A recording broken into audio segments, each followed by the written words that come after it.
Coming up on Talking Points, Jimmy Kimmel is live once again with mounting pressure from FCC Chair Brendan Carr. And here at SU, the university pressuring professors for their comments on the assassination of Charlie Kirk. Plus, a federal funding bill passes in the House but faces a tough vote in the Senate. All that and more when Talking Points starts right now.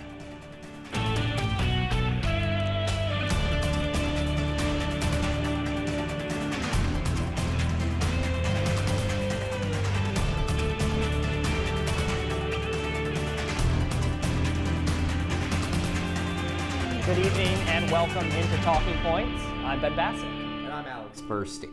We begin tonight with ABC late night host Jimmy Kimmel, who will return to the airwaves tomorrow after a 6-day suspension. Kimmel has been off the air since Wednesday after making controversial comments about the assassination of conservative activist Charlie Kirk. Here to discuss the fallout is Talking Point analyst Ethan Krett.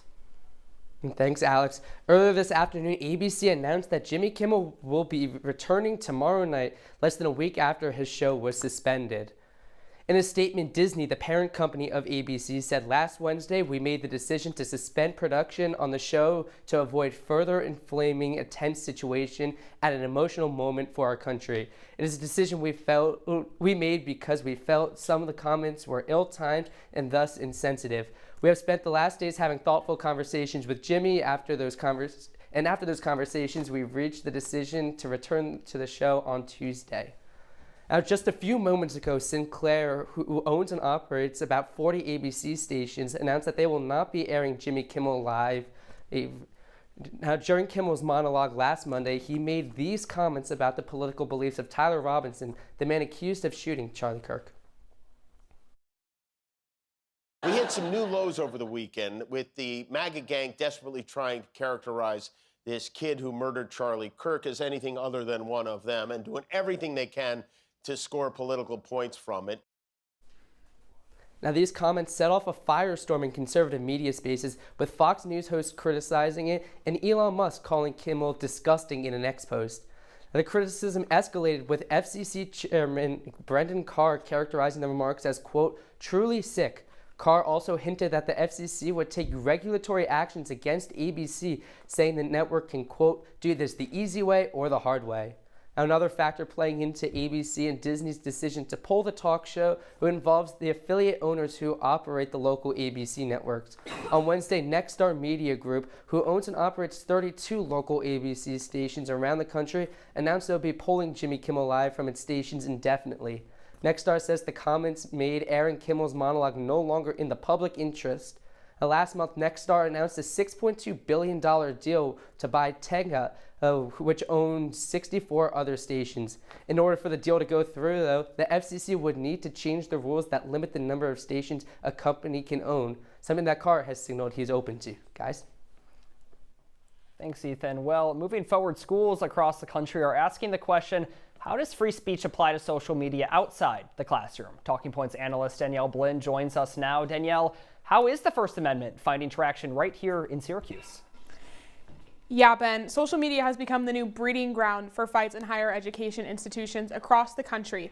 Just this week at SU, a university spokesperson announced 2 faculty members were put on leave following comments on social media about the killing of right-wing influencer Charlie Kirk. One faculty member had already been on leave before the university Senate meeting last Wednesday, according to reporting from the Daily Orange. Both professors were teaching in the Maxwell School, and their leaves were announced a day after both had posted on Blue Sky. In the Senate meeting last week, Chancellor Kent Syverud acknowledged the post, saying, quote, there's been concern that faculty members as professionals have not responded humanely to the event, including to the family, and have been interpreted and portrayed as condoning or encouraging violence against people with certain views. In Texas, the president of Texas A&M stepped down last week following a viral social media post. Arguments over Mark Welsh's term as president stemmed from an audio recording of him refusing to fire a children's literature professor for discussing gender identity in a class.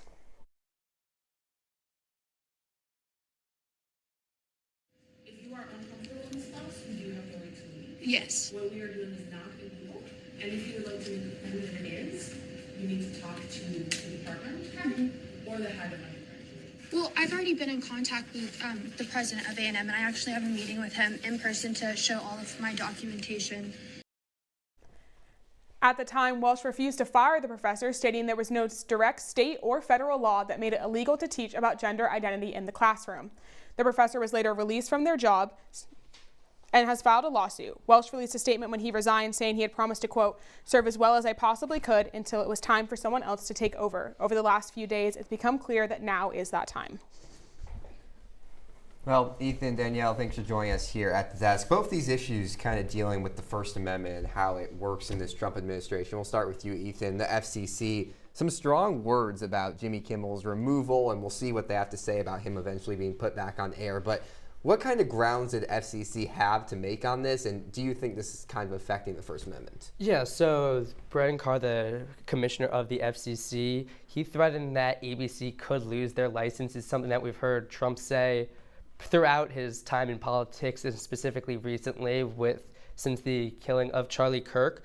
So they do have that path, which would be an extraordinary path that really we've never seen before. And it's something that's really gained backlash from not just liberals and people on the left and people who support Jimmy Kimmel, but also some right-wing influencers and senators. Tucker Carlson, former Fox News host, saying that he was worried that they're going to start passing hate speech laws in the wake of the Charlie Kirk assassination. Rand Paul said that it was, quote, absolutely inappropriate and that Carr had no business weighing in on this issue. So it's really something that's divided a lot of the country here. Yeah, and I want to bring you in on this, Danielle. I mean, we talk about Republicans. They brand themselves over the past couple of years as kind of this party of embracing free speech and embracing the marketplace of ideas.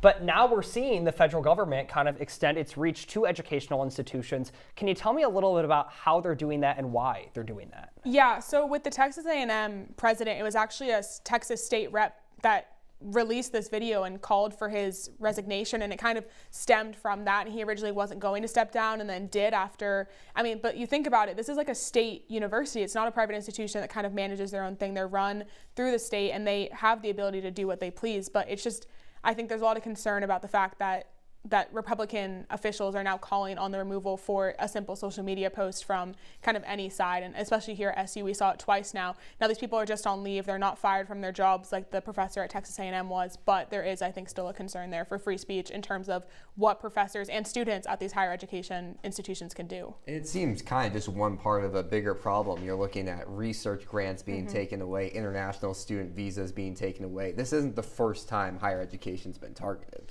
Yeah, no, we talked about it recently on Talking Points with the international student visas kind of being cut in some ways, especially, again, here at Syracuse, and with the grants. I mean, countrywide, we've seen it, but definitely a concern, and I think a lot of people are seeing how the federal government is now stepping into, again, not just state institutions, but private ones as well. Yeah, and I do want to say, I mean, you mentioned state versus private. At the end of the day, something like a Syracuse University does have that free agency that a private institution has, just like all these companies we're seeing when they're regulating media on air. And I don't want to get too businessy here on Talking Points, but I think it is worth noting the Colbert Show is losing $50 million a year. They were pulled off air. The Kimmel viewership is down by 37% since 2015. From a business side, do you guys think it makes sense for these companies to say, hey, it's cheaper for us to avoid these legal battles like CBS did with the Kamala Harris interview, avoid these extra costs, and just cut it from the airwaves? What's kind of the benefit to keeping these shows around? Yeah, so when CBS announced that Colbert will be coming off the air in May, they made it very clear that this was a business decision, at least in their statement, saying that they're losing money.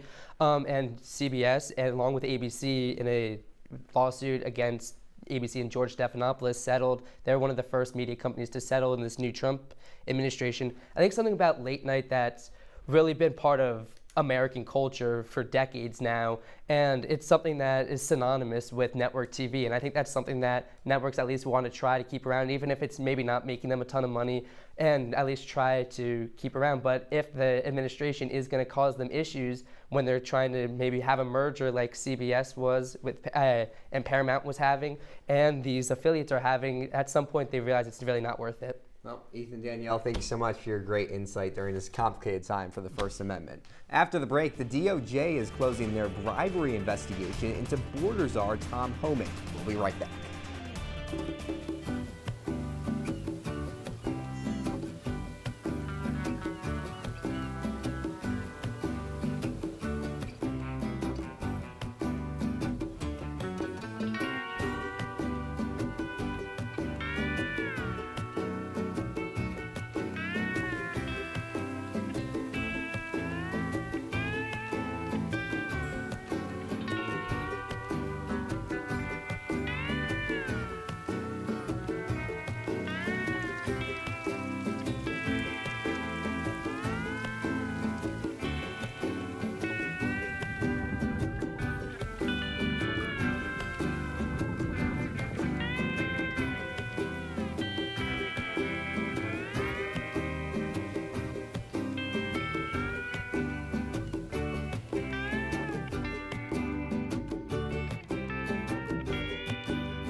Welcome back to Talking Points. Well, earlier today, Trump spoke at the White House unveiling new efforts exploring a link between the pain medication Tylenol and autism.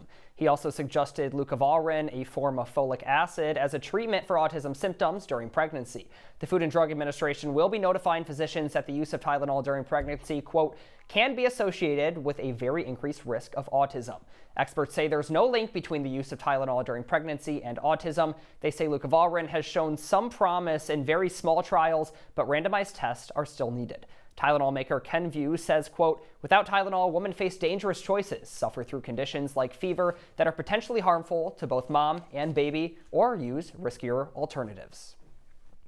Last year, in an undercover investigation by the FBI, White House border czar Tom Homan was recorded accepting $50,000 in cash. The former upstate New York police officer indicated that he could help the agents who were posing as business executives win government contracts in the Trump administration. The FBI and Justice Department planned to wait to see whether Homan would follow through on his promise, but the case stalled following Trump's election. FBI Director Kash Patel said the matter was subject to a full review by the FBI, who, quote, found no credible evidence of any criminal wrongdoing. Well, all this comes as the United States quickly approaches its first government shutdown since 2019. With the House on recess, the decision lies with Senate Minority Leader Chuck Schumer. Talking Points analyst Drew Matiasik is here in studio. Drew, walk us through the possibilities between now and October 1st. Thanks, guys. That's right. The government is heading down a slippery slope towards a government shutdown, and Democrats and Republicans in Congress cannot come to an agreement on a continuing resolution. Now, while Republicans are pointing the fingers at Democrats, claiming that they want the government to shut down for political purposes, Democrats are turning back and saying that the Republicans don't want to compromise with them on anything. In a letter sent to President Trump on Saturday, House Minority Leader Hakeem Jeffries and Senate Minority Leader Chuck Schumer said, quote, at your direction, Republican congressional leaders have repeatedly and publicly refused to engage in bipartisan negotiations to keep the government open. Jeffries continues, saying with the September 30th deadline fast approaching, Republicans will bear responsibility for another painful government shutdown because of the refusal of GOP congressional leadership to even talk with Democrats. Senate Majority Leader John Thune spoke to reporters last week and claims that Republicans are cooperating with Democrats, but that it's the Democrats who are delaying this process, leading us into a shutdown. We have started that process, I think, as you know, of getting a rules change in place that would enable us to process nominees in batches, which is something that, as I said, has been the routine practice around here for decades, up until this Democrat leader, Senator Schumer, and this Democrat minority decided that because of their Trump derangement syndrome, that they were going to force votes on sub-cabinet level people who in the past, as I said, had been confirmed by unanimous consent or voice vote. Well, Drew, thanks for joining us here at the desk, and obviously a little bit of a blame game on both sides of the aisle, but no one wants the government to be shut down. That doesn't help out anyone. What are the Democrats holding out on that they feel is so important at this moment? Well, in the Democrats' opinion, it's basically the same concerns they have with the One Big Beautiful Bill. Republicans are saying that this is nonpartisan. They're saying that this is just purely a continuing resolution so they can get through to the real appropriations process, 7 weeks, and then they can pass the real chunk of the money part of the budget. Democrats are saying that this is cutting Medicaid, this is cutting Medicare, social services that they, believe in, that they saw get cut in One Big Beautiful Bill. They don't want to repeat that in a 7-week CR. So I want to ask about the CR then real quick, Drew, because you mentioned these services are being cut. Republicans are saying, hey, this is a clean bill. The CR is very clean. There's no partisan politics here. Democrats are kind of holding out in hopes of restoring some of that socialized medicine services.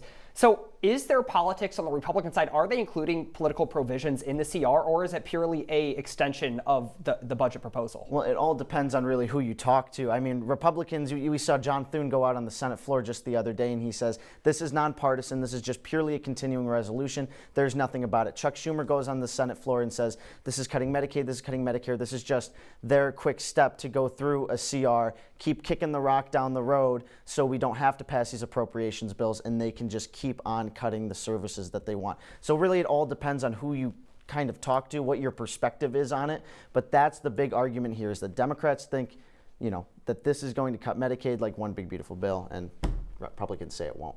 And then, of course, this big word of shutdown. It can mean a lot of different things, but when you look at the U.S. government getting shut down, what services are affected and what would kind of the day-to-day life be changed because of it? Well, a lot of federal workers would just be out of work. They'd be furloughed. They wouldn't get a paycheck. And we saw with the last one that happened in 2019, thousands upon thousands of federal workers were just getting zero paychecks in their mailbox every day or direct deposit, whatever they get, because they could not go to work because the government was shut down over the border wall. What we'd see is all the national parks would be shut down, all the national museums would be shut down, everything would practically be shut down except Social Security and the FAA and air traffic control.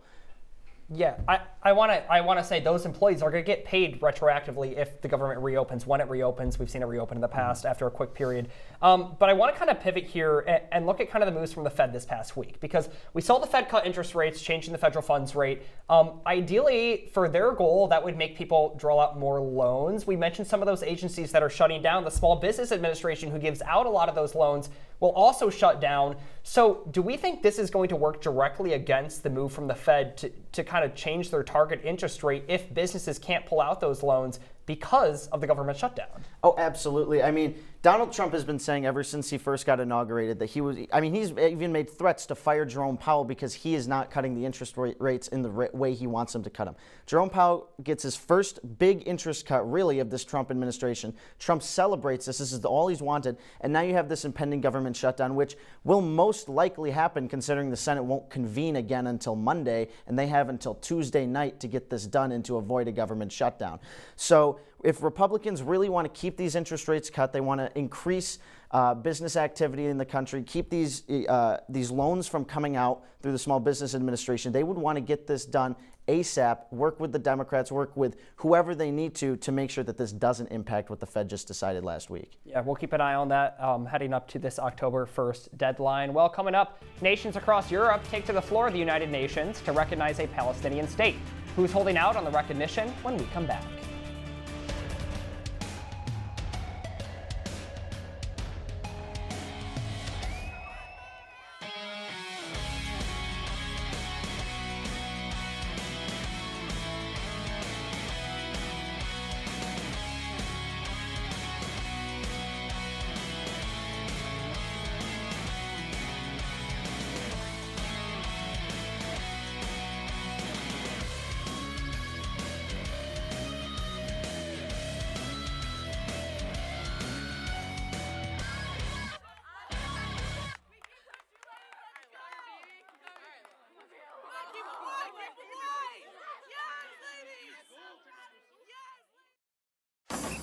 If you're buzzed and doing this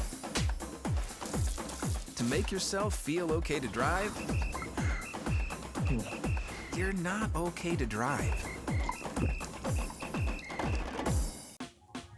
Last week, Brandon met a girl on a dating app. One day after work, he finally found the courage to ask her out. No answer. He started to panic. Was he being too pushy? Maybe it was too... Hey, sorry I didn't respond. I was driving. I would love to go on a date. How does tonight sound? Brandon tried to play it cool, but inside he knew. A girl so smart, so responsible. She must be a keeper.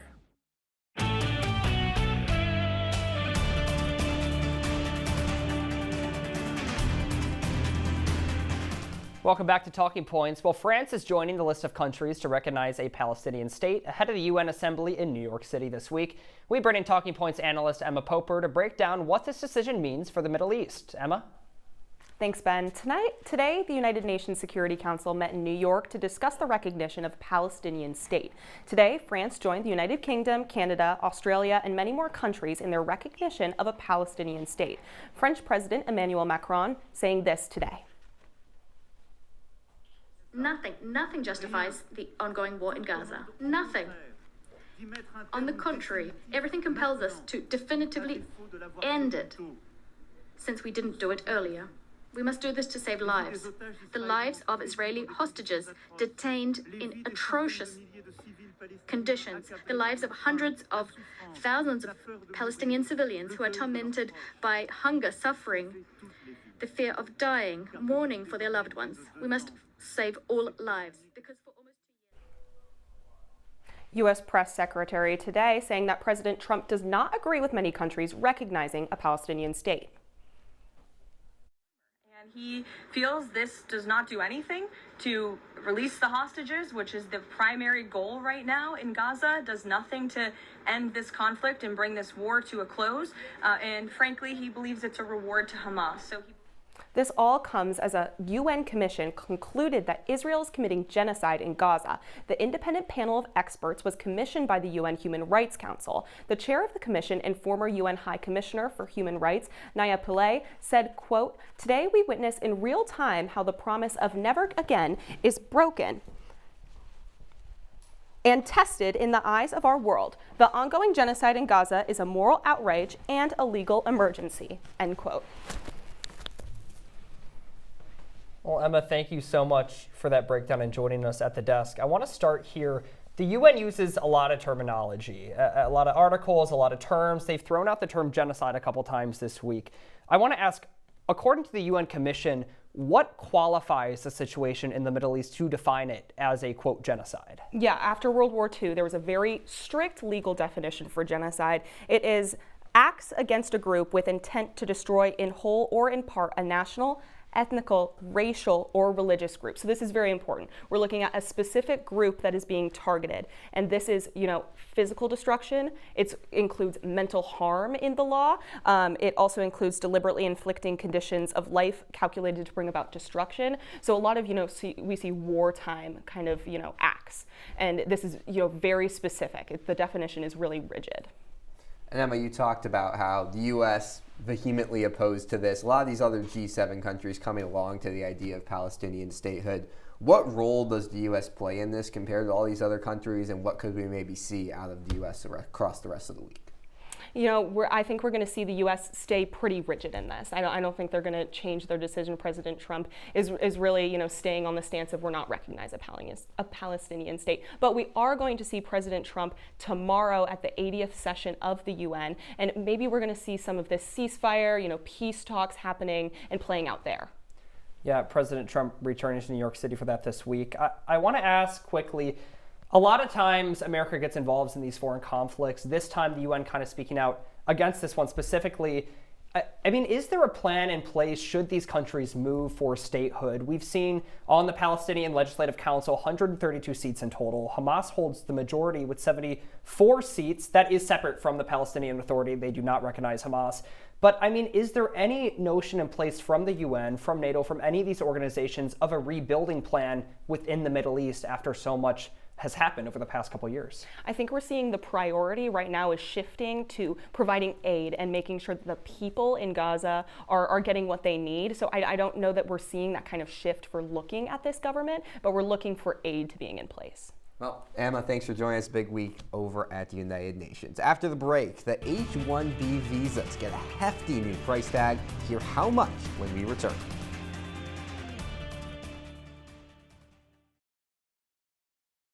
Let's mob. Let's crawl. Let's crawl. Let's crawl. Hey, yo, we mobbing. Come on, girl. Let's crawl. Hey, yo, let's crawl. Hey, yo, let's crawl. Hey, let's crawl. Hey, yo, let's crawl.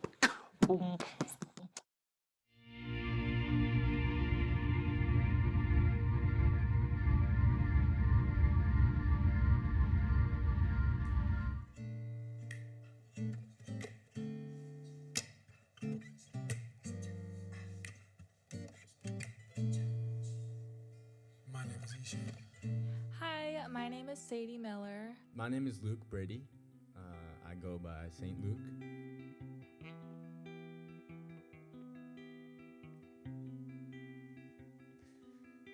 So this one I started with this guitar lick.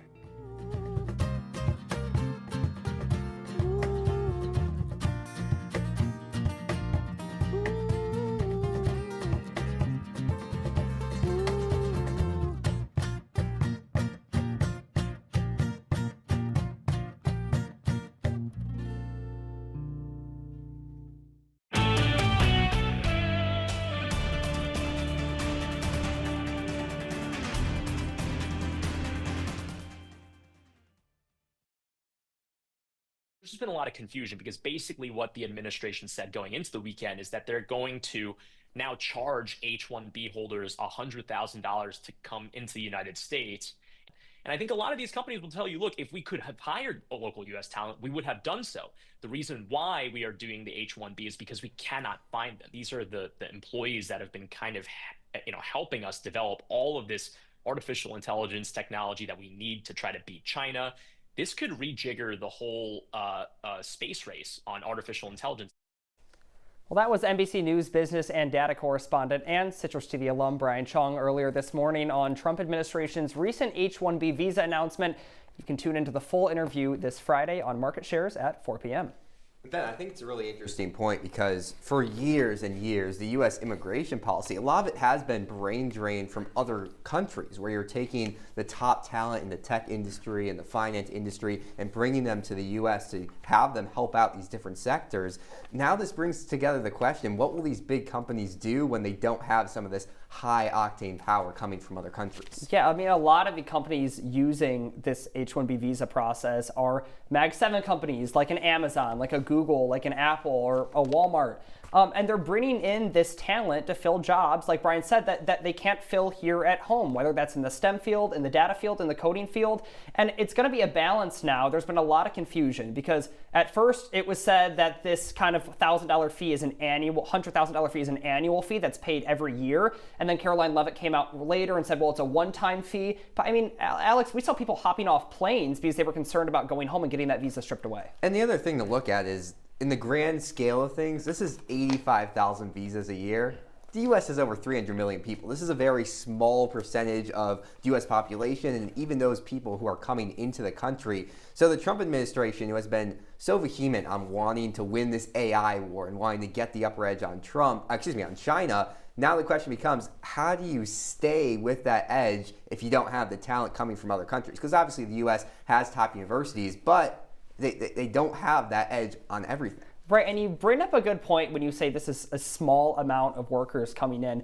I mean, 80% or 70% of these visas, came from India in 2024 in that fiscal year, with 12% coming from China. It's a matter of bringing industry back to the United States is what the Trump administration is claiming. This is boosting domestic production, boosting domestic jobs, but is it going to accomplish that? I mean, it's a waiting game before we see if companies are going to do this buyout where they just pay the fee and hire international workers, or if they stick with labor and try to find cheaper labor here. And I think it relates back to even what we were talking about earlier with higher education. When international students can't come into the country, the value of a U.S. degree comes down. At what point does the value of the U.S. tech sector start dropping with it? Because you're not going to be performing to the same levels it once was. Yeah, I mean, and kind of the process and thoughts behind the Trump administration here, they're saying, hey, we want more American technology out there. That's what they say about the CHIPS Act. That's their kind of whole strategy, is to get American chips out into this global ecosystem so that other countries become reliant on that. Can they do the same with the workforce? We'll have to see. We'll see. Well, that is all the time we have for you on this episode of Talking Points. Be sure to follow us on Twitter and Instagram at CitrusTV News and like us on Facebook. I'm Ben Bascuk. And I'm Alex Burstein. Have a great night, Syracuse.